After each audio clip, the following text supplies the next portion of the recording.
What's up mga ka-trip? Welcome back to my channel. Welcome to Rans MTV.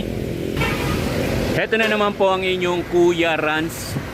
And kung ngayon ka lang napasyal sa channel ko, mag-subscribe ka na at kalimbangin mo yung bell na yan para i-update ka ni YouTube sa mga latest vlog na pinopost ko.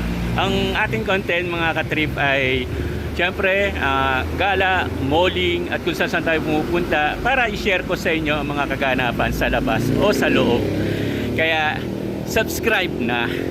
So, don't forget to like and share and comment itong vlog na to. And of course, do not skip ads. So, isa na naman pong gala ng ating pupuntahan at papasyalan natin itong Mall of Asia Complex dito sa Pasay City. Mapapansin ninyo mga katrip, dito sa MOA Complex, talaga namang ang mga gusali, mga building, kakaiba. Para kang nasa ibang bansa. Kaya i-share ko sa inyo yan. Kaya samahan nyo ako. So, shout out pala sa nanay at tatay ko. And of course, sa ating mga followers na hindi nagsasawang tangkilikin ang ating vlog. Thank you. Malaking bagay na po ang pagiging supportive nyo sa akin at pagla-like ng video ko. So tara, pasyalan natin itong MOA as of July 2025. Pero bago po yan mga katrip, isa munang intro.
A few moments later.